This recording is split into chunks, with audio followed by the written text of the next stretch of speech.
ఎంత మంచి నటన అనేది తన దగ్గర ఉందో అంతే మంచి రచయిత కూడా. Mime artist.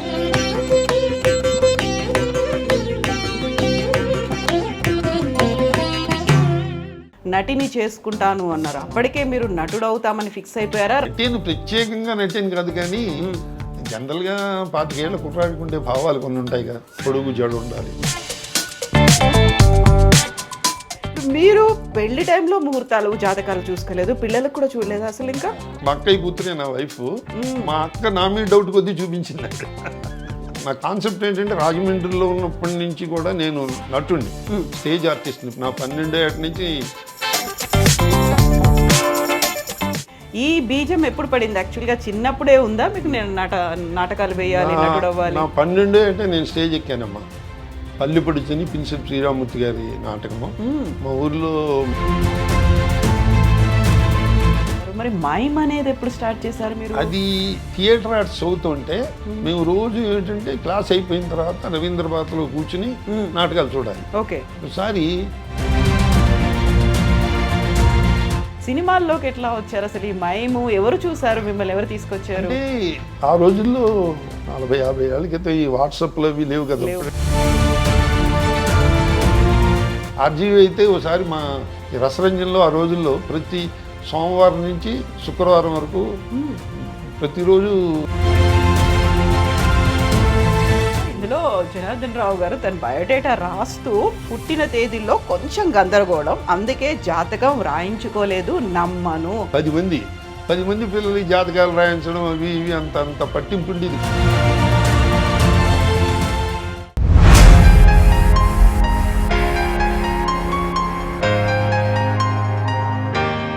నమస్తే, నేను కవిత. వెల్కమ్ టు ఐ డ్రీమ్ తెర వెనుక కథలు. మనతో పాటుగా ఒక వెరీ స్పెషల్ నటుడు ఉన్నారు. ఎంత మంచి నటన అనేది తన దగ్గర ఉందో అంతే మంచి రచయిత కూడా. Mime artist. తనని అందరూ బాబాయ్ అని పిలుస్తుంటారు. అలా బాబాయ్ అని పిలిచేటువంటి ఒక ఆప్త నటుడి మాటల్లో చెప్పాలంటే ఈ బాబాయ్ అన్ని సినిమాల్లో 1 డే మ్యాచ్లు మాత్రమే ఆడతారు. టెస్ట్ మ్యాచ్లు ఆడగల సత్తా ఉన్నప్పటికీ కూడా ఉద్యోగ పరిమితుల దృష్ట్యా పరిమితం అయిపోయారు. మరి T20లో ఆడుతున్నటువంటి ఈ పరిస్థితుల్లో బాబాయ్ ఏం చేస్తున్నారు? మాట్లాడదాం. మనతో పాటుగా ఉన్నారు జనార్దన్ రావు గారు, ఉరఫ్ జెన్నీ గారు. జెన్నీ గారు నమస్కారం. ఎలా ఉన్నారు మీరు? చాలా బాగున్నారు. చాలా స్టిఫ్గా ఉన్నారు. మేము ఇంట్లోకి ఎంటర్ అవగానే వినిపించినటువంటి విష్ణు సహస్రనామ స్తోత్రం. వ్యూవర్స్కి ఒకటి చెప్పాలి, విష్ణు సహస్రనామం కంప్లీట్ అయిన తర్వాత మాత్రమే మా దగ్గరకు వచ్చారు ఇంటర్వ్యూ ఇవ్వడానికి. సో రోజు ఎంతసేపు ఉంటారు మీరు పూజలో? ఒకసారి మా ఆవిడ్ని తీసుకుని ఒక ఆధ్యాత్మిక ఉపన్యాసానికి ఫస్ట్ టైం వెళ్ళా. చిన్నజీర స్వామి గారు చెప్పారు, మనిషికి ఒక్కడికే విష్ణు సహస్రనామం చదువుకునే యోగ్యత ఉంది, పశుపక్షాదులకి లేదు అన్నారు. ఆ మాట నా మనసులో, మీకు అంటే తప్పు మనం ఎస్కేప్ అవడానికి చూస్తాం కదా ఎప్పుడును, తప్పులు చదివితే పాపం, శుచి శుభ్రం లేకపోతే పాపం, ఇలా ఎస్కేప్ అవడానికి, అర్థం తెలియకుండా చదివితే పాపం, ఇలా ఎస్కేప్ అవడానికి చూస్తాం కదా. ఆయన చెప్పిన ఉపన్యాసంలో ఇవేమీ పట్టించుకోకండి, వాల్మీకి అంతవాడు మరా అంటే రామ అయింది, మీకు అసలు ఆ మీనింగ్ గురించి పట్టించుకోవద్దు అని అద్భుతమైన ఒక ఎగ్జాంపుల్ చెప్పారు. ఇప్పుడు తేనెటీగ అనేక రకాల పుష్పాలలోంచి తేనె సేకరిస్తుంది. మనం తేనె యొక్క తీపిదనమే ఆస్వాదిస్తాం, కానీ ఆ తేనె తీసుకుంటూ అది చామంతి పూలోంచి వచ్చిందా, గులాబీ పూలోంచి వచ్చిందా అని అన్వేషణ మొదలెట్టాం. అలాగే విష్ణు సహస్రనామం కూడా, విష్ణునామం ఉన్నదానికి అర్థం తెలియకపోయినా మీరు ఎలా చదివిన పుణ్యమే. నోరు తిరగకపోయినా మీరు తిరుగుతూ చదువుకున్నా కూడా పర్వాలేదు. మీరు శుచి శుభ్రం అంటారా, ఆత్మ మామూలుగా అంతర్శుచి ఉండాలి, బాత్రూంలో చదివినా కూడా తప్పలేదు. అది అన్ని ఎగ్జామ్షన్స్ ఇచ్చిన తర్వాత కూడా చదవకపోతే ఏంటి అదవ జన్మ అనిపించింది నాకు. అనిపించి నేను ఏ షూటింగ్కి వెళ్ళినా అప్పుడు ఆయన క్యాసెట్ రిలీజ్ చేశారు. ట్వింకిల్ ట్వింకిల్ లిటిల్ స్టార్ అన్నట్టుగా పిల్లలకి చెప్పినట్టుగా విశ్వం విష్ణుర్వషట్కారు అంటూ స్పష్టంగా ఆ క్యాసెట్ కొని హెడ్ఫోన్లో పెట్టుకుని స్క్రిప్ట్ చేతిలో పెట్టుకుని అది రోజుకో శ్లోకం చెప్పి మెల్లిగా కంఠస్థం పట్టేవాడిని. ఒక 5-6 నెలల్లో అంటే మొదటి శ్లోకం కంఠస్థం బట్టి రెండో శ్లోకంకి వెళ్ళేటప్పుడు మళ్ళీ మొదటిది పోయింది. అయినా మళ్ళీ రిపీట్ చేసి మళ్ళీ అలాగ ఒక 6 monthsలో ఇప్పుడు కంఠస్థం పెట్టేశా. చిన్నపిల్లాళ్ళకి నాకు 108 వచ్చి నాకు 108 శ్లోకాలు వచ్చినని చెప్పుకుంటూ ఉంటాం. అవి చదువుతూ ఉంటాను. ఎన్నేళ్ళు ఎప్పుడు స్టార్ట్ చేశారు అసలు మీరు? ఇంచుమించుగా 10-15 ఏళ్ళు అయింది మొదలుపెట్టి చదవడం.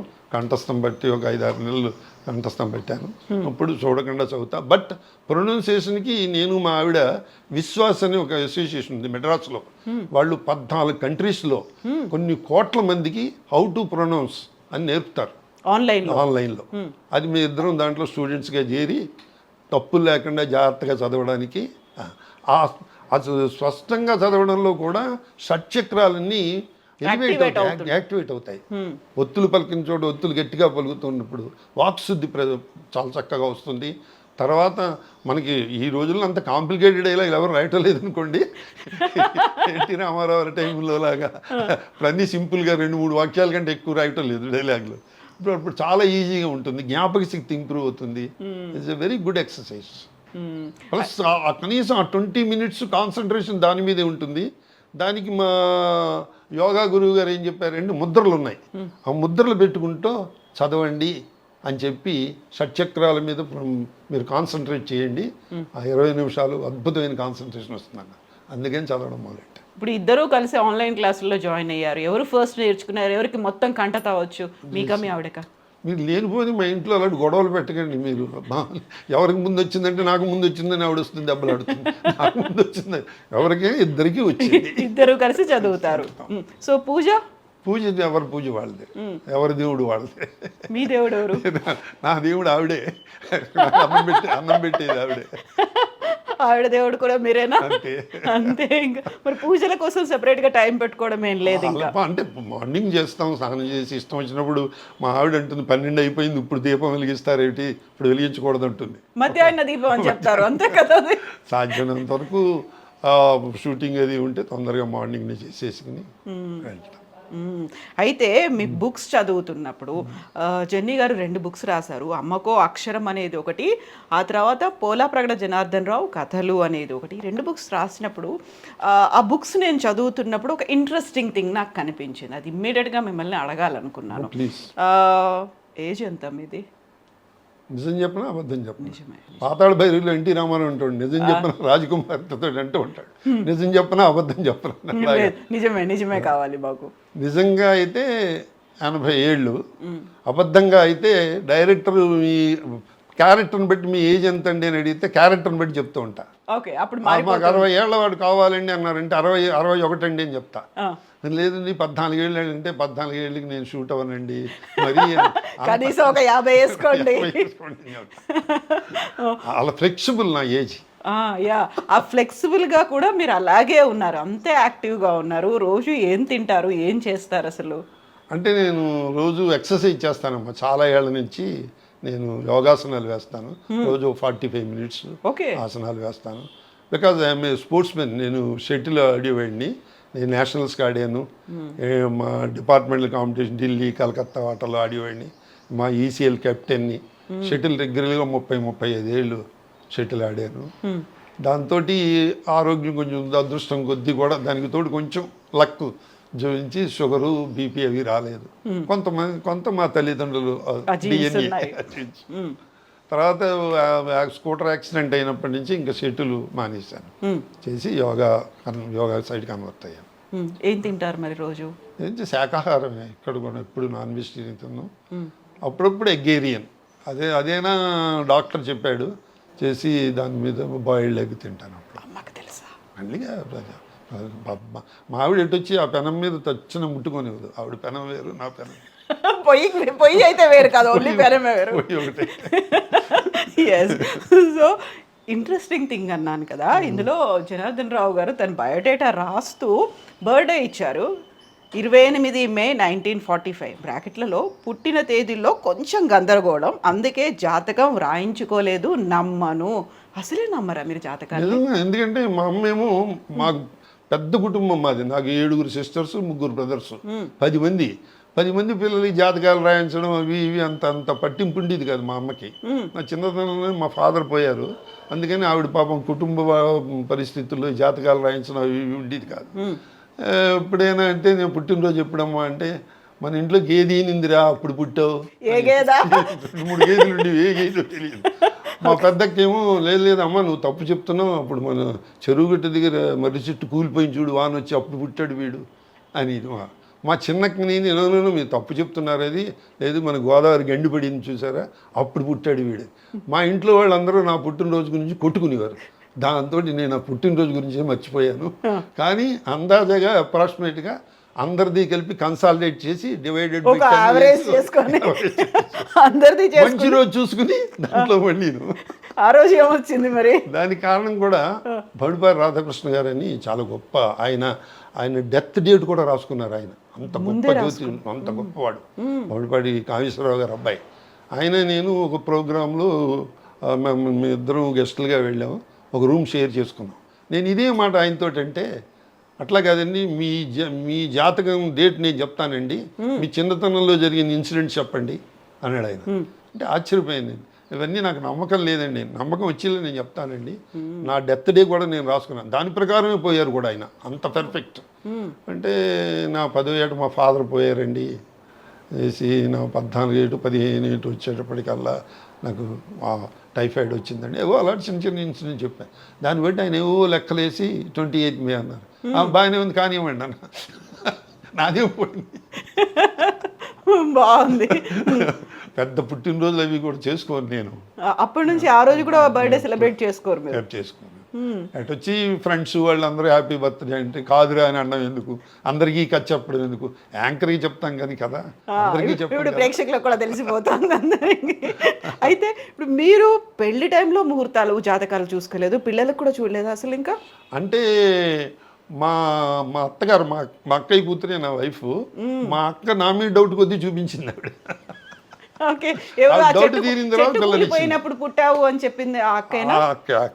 అంటే వాళ్ళు మా పెద్దక్కకి వీళ్ళందరికీ కోఆర్డినేషన్ ఉండేది. జాతకం ఎందుకు వాడు మంచివాడు ఇచ్చేసే పిల్ల, నేను మా పెద్దక్క రికమెండేషను. మా అమ్మ ఏమో దాన్ని చేసుకోరా, మనవాళ్ళంటే ఏ అమ్మమ్మకైనా ఇష్టంగా ఉంటుందిగా, దాన్ని చేసుకోరా. లేదు నేను ఆర్టిస్ట్ చేసుకుంటాను అంటే, ఆర్టిస్ట్కి పిఏలో బతకాలరా, ఫ్లైట్ టికెట్లు బుక్ చేయడం, కాల్ షీట్లు చూడడం ఇవన్నీ అది ఇష్టమా, నీకు కాల్ షీట్ చూసి అసిస్టెంట్ ఉండడం ఇష్టమా? నాకు అసిస్టెంట్ అనేసింది మా అమ్మ.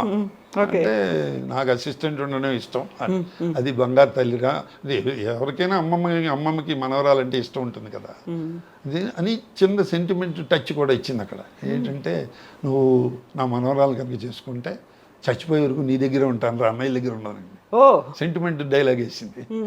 అంతో ఓకే వెరీ గుడ్ అని. అరే ఎలా అని చెప్పి నా గురించి పెళ్లి చేసుకోకరు, నువ్వు మనస్ఫూర్తిగా చేసుకోవాలి, దాన్ని ఇబ్బంది పెడితే పైకి రావు నువ్వు. మా అమ్మ దాన్ని ఎందుకు ఇబ్బంది పెడతానమ్మా, అదే నన్ను ఇబ్బంది పెడుతుంది. ఆ షూటింగ్కి వెళ్తున్నారు, ఈ షూటింగ్కి వెళ్తున్నారు, అది తింటున్నారు, ఇది తింటున్నారు, సరిగ్గా నిద్రపోవటం లేదు, ఆరోగ్యం పాడవుతుంది, అది నన్ను ఇబ్బంది పెడుతుంది, నేను దాన్ని ఇబ్బంది పెట్టినామా అని. అట్లా అయిపోయింది మ్యారేజ్. ఏజ్ ఎంత గ్యాప్ ఉంది మీ ఇద్దరికి? కొంచెం 5 to 6 years. అప్పుడు పెళ్లి కాకముందు అయితే మిమ్మల్ని మామ అని పిలిచేవాళ్ళ, ఇలా మామగారు ఎలా? మామయ్య ఇంట్లో అందరితో అందరిని పిలిచినట్టుగా నేను పిలిచి మౌడు గారు అని పిలిచేది కాదు, దానికి తెలియదు కదా పాపం. అది చిన్నపిల్ల అప్పుడు. దానికి 19 ఏళ్ళు PUC చదువుతూ ఉండేది, నేను బీకామ్ చదువుతూ ఉండేవాడిని. తర్వాత PUC అయిపోయిన తర్వాత పెళ్ళి అయిపోయింది. నేను బీకామ్ అయిపోయిన వెంటనే హైదరాబాద్ వచ్చేసాను 1966లో. ఇక్కడ AG ఆఫీస్ ఇంటర్వ్యూకి వచ్చాను. అంటే నా కాన్సెప్ట్ ఏంటంటే, రాజమండ్రిలో ఉన్నప్పటి నుంచి కూడా నేను నటుణ్ణి, స్టేజ్ ఆర్టిస్ట్ని. నా 12వ ఏట నుంచి నేను నటుణ్ణి.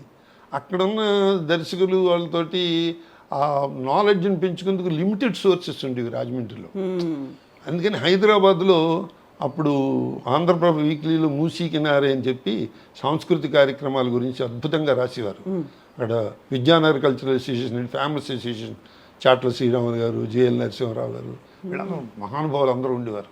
ఇవి చదివితే వీళ్ళ దగ్గర శిష్యరికం చేయాలి అని చెప్పేసి ఒక చిన్న బీజం పడి చేస్తే ఉద్యోగం హైదరాబాద్లో చేసి, ఉద్యోగం చేస్తూ నాటకాలు వేసుకుంటూ నేర్చుకోవాలి అని చెప్పి అప్పుడే 1975లోనే AR కృష్ణ గారిని, పద్మశ్రీ AR కృష్ణ గారు నాట్య విద్యాలయాన్ని చెన్నారెడ్డి గారి హయాంలో రవీంద్ర భారతి పైనఫ్లో దాంట్లో 3 years కోర్స్, యాక్టింగ్ కోర్స్ పెట్టారు. దాంట్లో జాయిన్ అయ్యాను నేను. 3 ఏళ్ళు చేశారా? 3 ఏళ్ళు చేశాను.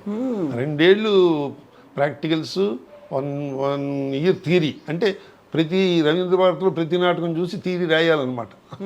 అందులో నటుల గురించి, స్క్రీన్ ప్లే గురించి, డైలాగ్స్ గురించి అది మళ్ళీ ఆయన చదివి ఇలా తప్పు రాశారా, ఇలా రాశారా, ఇది అలా రాయకూడదు, ఇలా రాయకూడదు, ఇలా అబ్జర్వ్ చేయాలి, అలా అబ్జర్వ్ చేయాలి. ఇప్పుడు మీరు మీ పెళ్ళికి ముందు మాట ఒకటి చెప్పారు, నేను చేసుకుంటే ఒక నటిని చేసుకుంటాను అన్నారు. అప్పటికే మీరు నటుడు అవుతామని ఫిక్స్ అయిపోయారా? రంగస్థలంలో ఉన్నారు కాబట్టి ఇదే ఇంకా జీవితం అనేది నటియే కావాలని ఎందుకు అనిపించింది? నటిని ప్రత్యేకంగా నటిని కాదు, కానీ జనరల్గా 25 ఏళ్ళ కుర్రాడుకుంటే భావాలు కొన్ని ఉంటాయి కదా. పొడుగు జడ ఉండాలి, పెద్ద కళ్ళు ఉండాలి. ఇది నాకు లేకపోయినా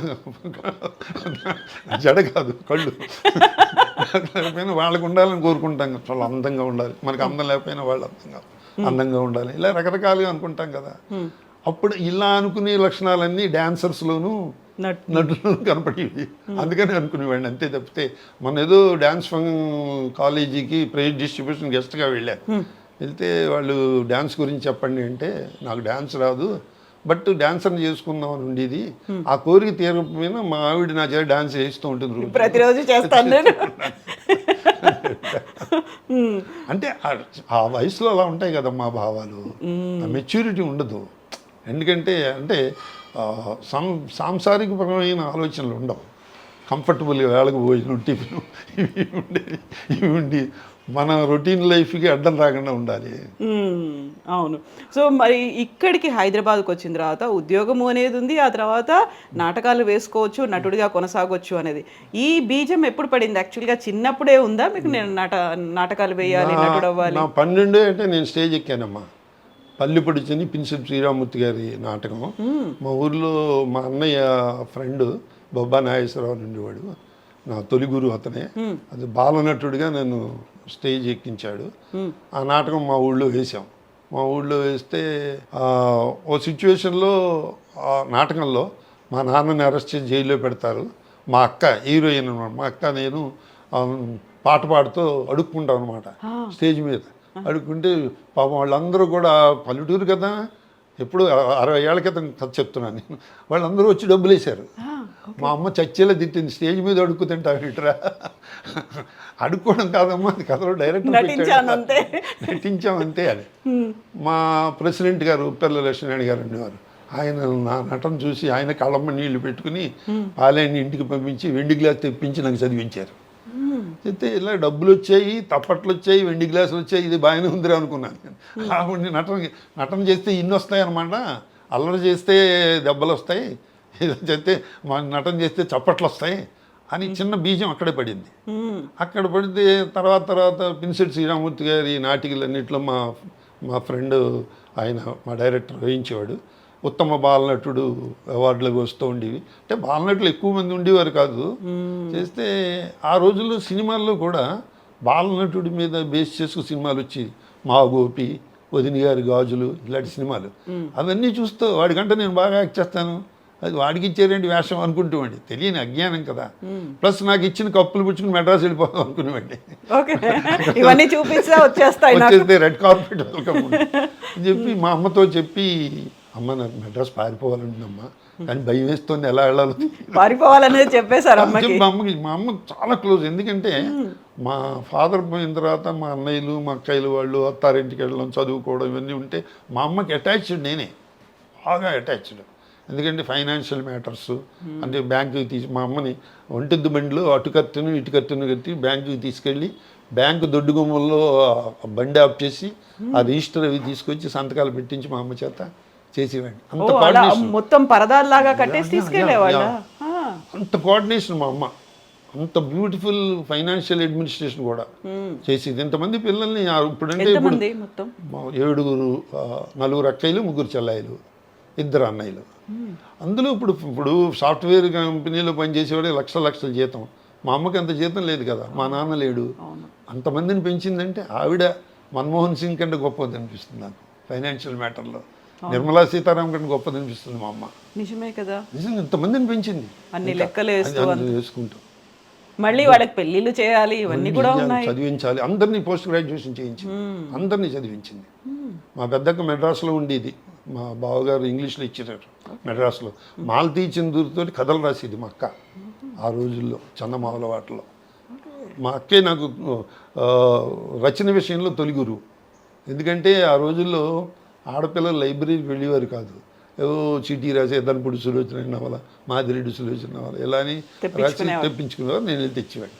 అస్తమానం మీరే మీ పుస్తకాలు తెప్పించుకుంటున్నారు, ఇది ఏది నేను ఏడిస్తే నాకు ఏదో చందమామ, బాలమిత్ర ఇలాంటివన్నీ రాసేది.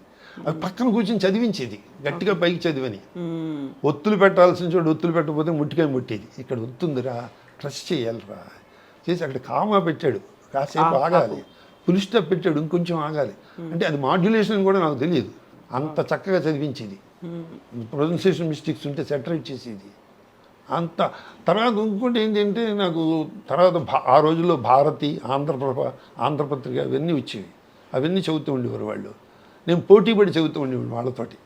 పోటీపడి చదువుతూ సందర్భం అవునో కాదో చెప్పచ్చో చెప్పకూడదు నాకు తెలియదు, కానీ పూర్వోత్తర రోజులో పురిటి గది, ముట్ల గది అనే గదులు ఉండేవి సెపరేట్గా. ఆ 3 days వెళ్ళి ఆ గదిలో కూర్చునేవారు వాళ్ళు. మా అక్కయ్యలు అక్కడికి వెళ్ళి కూర్చుని చదువుతూ ఉండేవారు.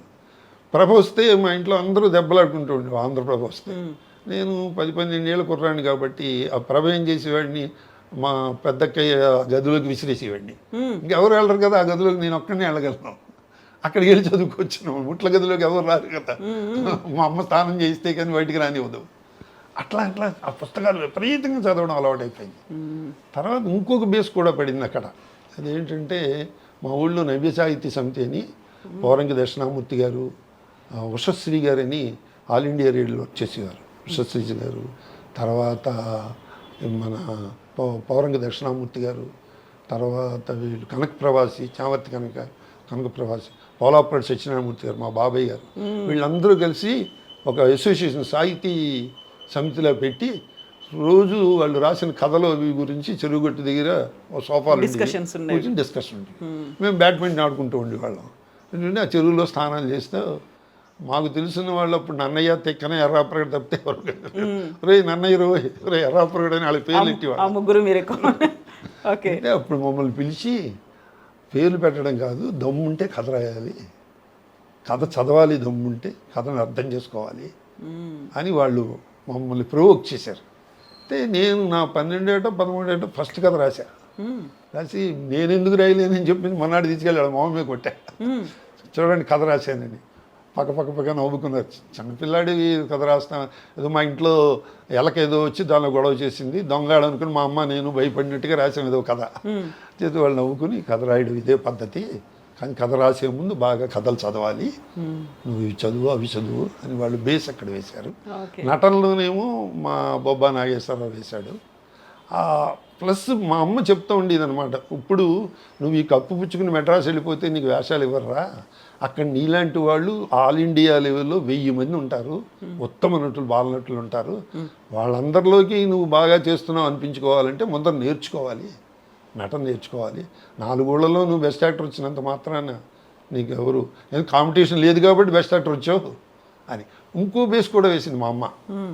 మా ఇంటికి ఎవరైనా చుట్టాలు వస్తే వాళ్ళకి భోజనం ఏర్పాటు చేసే లోపల, ఒరే మామయ్య గారికి నీకు ఏకలవ్యుడు ఏకపాత్ర ఏమైనా వచ్చింది కదా, అది చేసి చూపించి ఆయనకి, అని నీకు చాక్లెట్ ఇస్తారు, అయితే అప్రిషియేట్ చేస్తారు. అశ్వత్థామ వచ్చింది కదా, అశ్వత్థామ మా పెద్దన్నయ్య రాసి ఇచ్చేవాడు. మా పెద్దన్నయ్య కూడా మంచి రైటరు. అశ్వత్థామ ఏకపాత్రం చేయంటే రెచ్చిపోయి అసలు వాళ్ళ ముందు 12 ఏట 13 ఏట ఏం తెలుస్తుంది నటన, అలా స్టేజ్ ఫియర్ కూడా పోయింది. అసలు స్టేజ్ ఫియర్ అంటే ఏమిటో తెలియదు. అసలు స్టేజ్ ఫియర్ అంటే ఏదో వ్యాధి అనుకునేవాళ్ళం, టైఫాయిడ్ అలాంటి ఏదో అనుకునేవాళ్ళం మా చిన్నతనంలో. అలాగే మా స్కూల్లో మా హెడ్ మాస్టర్ గారు కూడా బాగా ఎంకరేజ్ చేసేవారు. ఏ ఫంక్షన్ వచ్చినా నన్ను పిలిచి, రే మాస్టర్ వస్తున్నారా, మాస్టర్ బయోడేటా ఇది, పలానా స్కూల్లో పనిచేశారు, ఆయన ఇంట్రడక్షన్ అంతా నువ్వు చెయ్యి అని చెప్తూ ఉండేవారు. అలాగే బ్యూటిఫుల్ పిఆర్ఓ జాబ్ కూడా నేర్పేవారు. ఒరే ఆ మాస్టర్ వచ్చారు, ఆయనకి ఇల్లు అద్దెకి చూడు, పని మనిషిని చూడు, పేపర్ వేయించు వాళ్ళకి అంటే, నేను సైకిల్ వేసుకుని ఊరంతా తిరిగి ఆ ఇల్లు ఎక్కడ ఖాళీగా ఉన్నాయో చూసి వాళ్ళకి అంతగా అరేంజ్మెంట్స్ అన్నీ చేసేవాడిని. సో దట్ నాకు చిన్నతనంలో ప్రతి సబ్జెక్ట్కి ఒక ట్యూషన్ మాస్టర్ ఫ్రీగా ఉండేవాడు. నిజం, గ్రేట్ కదా ప్రతి సబ్జెక్ట్కి.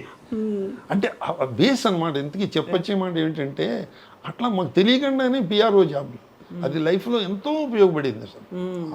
అది అది నేర్చుకోవాల్సింది నిజంగా. ఇప్పుడు మీరు నాటకాలు వేశారు, ఇక్కడ ట్రైనింగ్ తీసుకున్నారు, నాటకాలు వేశారు, మరి మైమ్ అనేది ఎప్పుడు స్టార్ట్ చేశారు మీరు? అది థియేటర్ ఆర్ట్స్ చదువుతుంటే మేము రోజు ఏంటంటే క్లాస్ అయిపోయిన తర్వాత రవీంద్ర భారతిలో కూర్చుని నాటకాలు చూడాలి. ఓకే. ఒకసారి ఆల్ఫ్రెడ్ పారన్ అని ప్యాంటోమైమ్ కాలేజ్ ప్రిన్సిపాల్, ఆయన మైమ్ చేయడానికి రవీంద్ర భారతి వాళ్ళ టీం తోటి వచ్చారు. అప్పటి వరకు నాకు నా ఊహ ఏమిటంటే రంగస్థలం మీద అన్నీ వోకల్ పెర్ఫార్మెన్స్లు అన్నీ కూడా పాటలు పాడడం లేకపోతే డ్యాన్స్ చేయడం అంత వోకలే, కానీ సైలెంట్ కమ్యూనికేషన్ లేదు. ఈ mime is a silent communication. మాట్లాడకుండా గంట సేపు నవ్వించడం లేకపోతే ఒక రసోత్పత్తి చేయడం అద్భుతం చేసేసి నాకు అసలు మతిపోయింది. ఇలాంటి ఆర్ట్ ఉంటుందని తెలియదు నాకు, ఫస్ట్ టైం చూడడం అనమాట. దాని గురించి ఎప్పుడు చదవలేదు. అయితే మొన్నడు సెలవు పెట్టి ఆయన అప్పుడు ఉద్యోగం చేస్తూ ఉండేవాడిని. ఆయన ఏదో పెద్ద హోటల్లో దిగారు. అక్కడికి వెళ్ళి sir I'm student of theatre arts, English కూడా సరిగ్గా మాట్లాడలేకపోయేవాళ్ళం, కమ్యూనికేషన్ మొత్తం కింద మీద పడి నేను స్టూడెంట్ అండి, నాకు మైమ్ అంటే ఇంట్రెస్ట్, నాకు నేర్చుకోవాలని ఉంది అంటే, నువ్వు ఎస్టర్డే నా పెర్ఫార్మెన్స్ చూసావు కదా, నేనేం చేశానో అది చెయ్యి అన్నాడు ఆయన. నేను అలా చెయ్యమని అడుగుతాను, నేను రాలేదండి ఇక్కడికి, నేర్చుకుందామని వచ్చాను. నువ్వు చేసింది ఒక ప్రేక్షకుడిగా నోరు ఎల్లబెట్టి చూశాను నేను. నేను ఇలా మళ్ళీ మీరు చేయాల్సి వస్తుందని నేను అనుకోలేదు. లేదు నీకు ఇష్టం వచ్చింది చెయ్యి, అయితే నేను చేసిందే కాదు నీ ఇష్టం వచ్చింది చెయ్యి అన్నారు. అది 3rd ఫ్లోర్లోను 4th ఫ్లోర్లోనూ ఉంది ఆయన రూము హోటల్లో. చూస్తే కింద పిల్లలు గాలిపటం ఎగరేస్తూ దెబ్బలాడుకుంటున్నారు వాళ్ళు. అంటే నేను అంటే ఛాలెంజింగ్గా ఆయన నేర్పడేమో, ఏదో ఒకటి చేయకపోతే నేర్పడు పోవాయి నువ్వేమిటి అంటాడేమో అని భయం చేసి, సార్ నాకు 10 నిమిషాలు టైం ఉంది సార్ చేస్తాను. టేక్ యూర్ ఓన్ టైం, నేను వెళ్ళి వాష్రూమ్ వెళ్ళి వస్తాను ఈ లోపల అని చేస్తే నాకు తోచినట్టుగా గాలిపటం ఎగరేయడం, పిల్లలు దెబ్బలాడుకోవడం, కాళ్ళకి ఏదో పేడ అంటుకుంటే దాన్ని తుచ్చుకోవడం, ఇలా అనుకోవడం, ఇలా నాకు ఇష్టం వచ్చినట్టు పిచ్చి పిచ్చిగా చేశాను. This is my go head అన్నాడు ఆయన, without any dialogue and only expression అంతే. ఒక 4 నిమిషాలు 5 నిమిషాలు చేశా. This is my go head. అట్లా కాదు సార్, నాకు ఫండమెంటల్స్ తెలియవు, ఫండమెంటల్స్ కావాలి సార్ అంటే, యూ కమ్ విత్ మీ అని. అలా రాలేనండి, ఇప్పటికీ చిన్న పిల్లలు ఉద్యోగం, కమ్ విత్ మీ అంటే వాళ్ళలాగా బ్యాగ్ వేసుకుపోలేం కదా, లగేజ్ చాలా ఉందండి, లగేజ్లు అన్నీ ఉన్నాయి అంటే సెలవు కూడా పెట్టుకోలేను సార్, ఉద్యోగం నాకు సెలవు ఎవరు అంటే. అయితే ఓ పని చేయి, నేను 6 monthsలో నేను మ్యాక్స్ మిల్లర్ భవన్ వాళ్ళకి వర్క్షాప్ కండక్ట్ చేయడానికి వస్తున్నాను, మైమ్ వర్క్షాప్ 45 days. నేను నాకు అసిస్టెంట్గా వర్క్ చేస్తూ నేర్చుకో అన్నారు ఆయన. అంటే 45 days అంటే చాలా కష్టం సార్, సెలవు దొరకదు సార్ నాకు. నీకు ఆఫీస్ ఎన్నింటికి అవుతుంది? 5 o'clock అవుతుంది. నేను 6 o'clock క్లాసులు స్టార్ట్ చేస్తా, నువ్వు వచ్చి ఆఫీస్ నుంచి డైరెక్ట్గా వచ్చాయి అని చెప్పేసి ఆయన ఆ 45 days నాకు ట్రైనింగ్ ఇస్తూ, ఇప్పుడు డ్యాన్స్ డైరెక్టర్ చూడండి, మూమెంట్ మన సినిమాల్లో మూమెంట్ కంపోజ్ చేసి అసిస్టెంట్ నేర్పమంటాడు హీరోకి, అసిస్టెంట్ నేర్పుతారు కదా, అలాగే ఈయన మూమెంట్ కంపోజ్ చేసేసి జెనీ టీచ్ దెమ్ అనేవారు. అందులో teaching is the best way of learning. వాళ్ళకి చెప్పాలంటే మనకి ఆ నాలెడ్జ్ ఉండాలి కదా. నాకు అది పెద్ద అయిన తర్వాత ఎంత బాగా ఉపయోగపడిందంటే, నేను యంగ్ ఏజ్లో ఉండగా 1 hour ప్రోగ్రామ్ ఇచ్చేవాడిని. త్రూఅవుట్ ఇండియా ప్రోగ్రామ్స్ ఇచ్చాను, ఒక 500 మైమ్ ప్రోగ్రామ్స్ ఇచ్చాను. బెహ్రాను, కువైట్, సౌత్ ఆఫ్రికా, ఆ దేశాలన్నింటిలో కూడా ప్రోగ్రామ్స్ ఇచ్చాను. ఎందుకంటే సింగిల్ మ్యాన్ షో కాబట్టి వాళ్ళు ఏమి పెద్ద వాళ్ళకి ఫ్లైట్ ఛార్జీలు పెట్టుకుంటే ప్రోగ్రామ్ వచ్చేస్తుంది కదా, అందుకని ఇన్వైట్ చేసేవారు. అప్పుడు పెద్ద అయిన తర్వాత ఇప్పుడు 80 ఏళ్ళు వచ్చింది, దానికి చాలా ఫిజికల్ స్టామినా కావాలి. కబడ్డీ ఆడే ప్లేయర్కి ఉన్నంత, క్రికెట్ ఆడే ప్లేయర్కి ఉన్నంత స్టామినా ఉండాలి. 80 ఏళ్ళు వచ్చిన తర్వాత ఫిజికల్ ఫిట్నెస్ తగ్గిపోయింది, కానీ దాని మీద ఉన్న ఇంట్రెస్ట్ కొద్దీ నేను ఫ్యాకల్టీగా కన్వర్ట్ అయ్యి మా చాట్ల శ్రీరాములు గారు తీసుకెళ్ళి నన్ను వి మధుసూదన్ రావు గారిని డైరెక్టర్ ఉండేవారు, మధు ఫిల్మ్ ఇన్స్టిట్యూట్, దాంట్లో నన్ను మైమ్ లెక్చరర్గా జాయిన్ చేశారు. నేను 10 ఏళ్ళు ఆఫీస్ నుంచి డైరెక్ట్గా 5ంటికి అట్లా వెళ్ళిపోయి క్లాస్ తీసుకునేవాడిని మధు ఫిల్మ్ ఇన్స్టిట్యూట్లో. తర్వాత ఇప్పుడు కూడా హైదరాబాద్ ఫిల్మ్ ఇన్స్టిట్యూట్లో క్లాసులు తీసుకుంటాం మైమ్. అలాగే సురేష్ ప్రొడక్షన్స్ వాళ్ళు కూడా వాళ్ళు థియేటర్ పెట్టారు, వాళ్ళు యాక్టింగ్ స్కూల్, దాంట్లో కూడా ఫ్యాకల్టీగా పెడతా. ఎందుకంటే teaching is the best way of learning. అందుకని మైమ్ మొదలలేదు, బట్ పెర్ఫార్మెన్స్ సైడ్ డెమాన్స్ట్రేషన్గా 5 నిమిషాలు 10 నిమిషాలు సరదాగా చేయడం తప్పితే ఫుల్ లెంగ్త్ 1 hour చేయలేకపోతాం. ఎందుకంటే దాని మ్యూజిక్ తోటి కోఆర్డినేషన్ ఉండాలి, తర్వాత మేకప్ ఉండాలి, లైటింగ్ ఉండాలి అని. నువ్వు కలకత్తాలో ప్రోగ్రామ్ చేసినప్పుడు ఇండియాలో జోగి దత్ మైమ్ అకాడమీ అని కలకత్తాలో ఓన్లీ వన్ ఇన్స్టిట్యూట్ ఉంది, మైమ్ ఇన్స్టిట్యూట్. 5 ఏళ్ళు కోర్స్ అమ్మా అది. 5 ఏళ్ళు మైమ్ నేర్పుతారు. ఆయన రమ్మన్నాడు వచ్చి నా దగ్గర జాయిన్ అవ్వని. 5 ఏళ్ళు నేను ఇక్కడ కలకత్తా రాను నేను బాబు, నాకు ఉద్యోగం అది ఇది ఉంది అంటే ఆయన నా performance I'm very happy. First time I'm seeing mime artist from Andhra Pradesh. I'm very happy. అందులో లక్కీగా వేణుమాధవ్ గారు నాకు కాయినింగ్ చేశాడు కూడా. నేను you are the first Telugu man in the world who has learn the mime and you teaching the mime.